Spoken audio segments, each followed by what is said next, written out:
course, sinisisi mo ba yung sarili mo? Kasi kung hindi dahil sa'yo, hindi na mapupunta si Kausa sa bahay nila Jordan. Is that it? Pero wala namang mag-aakalang pupunta sila dun eh. Wala namang mag-aakalang susugod si Nalak doon. Yes, nobody knew. It's not your fault. Paano nila nalaman kung nasa yung bahay nila, Sir Jordan? Tama na!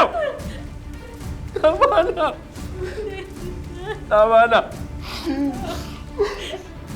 Time of death, No. 10:55. Hindi. Hindi mo ito. Hindi po pwede.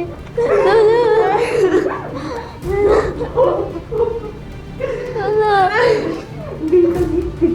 Lola!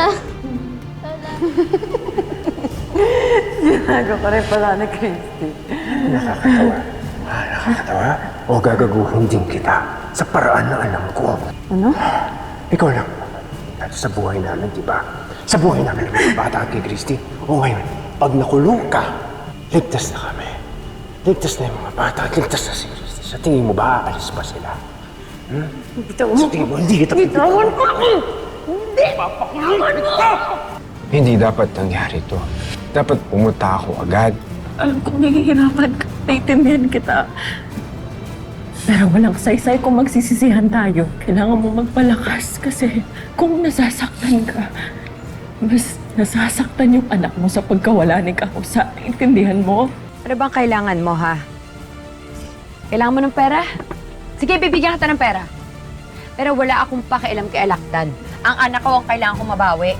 Sa nangyari, baka lalong itakas ni Jordan yun. Leila, pwedeng kunin sa akin yung anak ko. Gagawa ako ng paraan. Paano?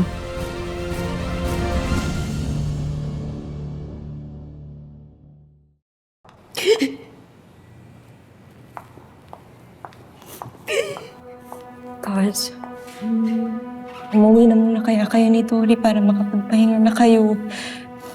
Ako na lang mag-aasikaso dito ng mga kailangan para kay tita. Saan kami uuwi?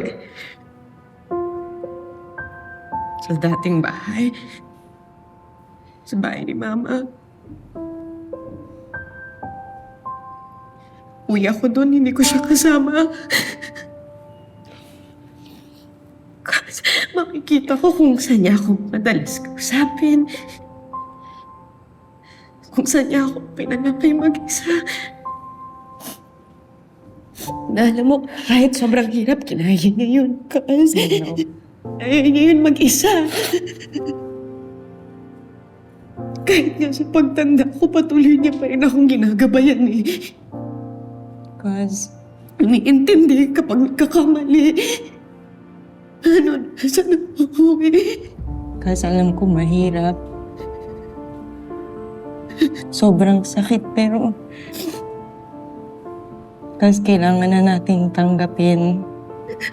Tanggapin? Paano ko tatanggapin to, Cos? Hindi deserve ni Mama yung nangyari sa kanya. Wala naman ibang hinangad si Mama kundi protektahan yung pamilya eh, di ba? Bakit sa kanya nangyari to? Cause kung alam ko lang yung rason, kung alam lang natin lahat, edi sana ang dali na lang lahat intindihin, di ba?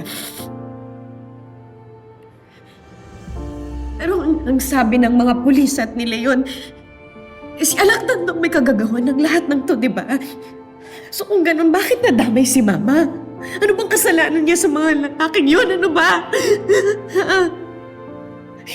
Tsaka, hindi ba kung may babalikan sila, hindi ba dapat si Leon yun? Kasi kahit ako idamay pa nila. Christy, ano ba? Bakit kasi? Bakit si Mama?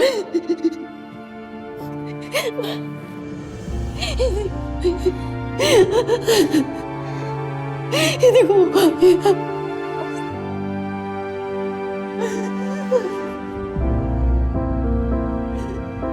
Tori, ayaw mo ba munang sumama kay Ate Meldy?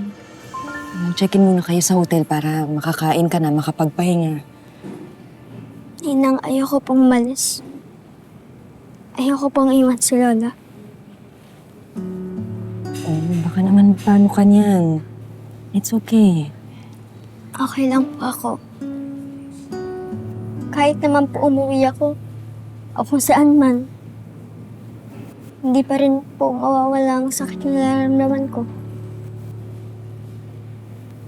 Ang hirap naman po kasi ninang eh. Wala na ang lola ko.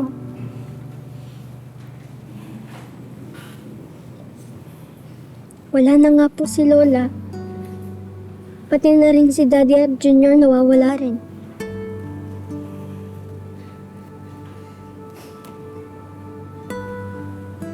Ano kaya nangyayari sa kanila? Bakit hindi tumatawag si Daddy? Baby. Alam kaya nila na patay na si Lola?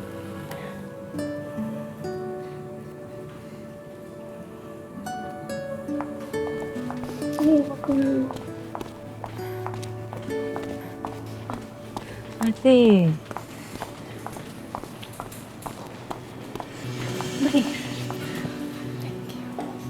Tina, so sorry. Wala na ang lola ko. Condolence sa inyo. Salamat, Hana. Hanggang ngayon hindi pa nga namin mahanap si Junior tsaka si Jordan. Si Christy, nasaan? Yun na nga, umalis. Gusto ko siyang pigilan, ayaw namang magpaawat.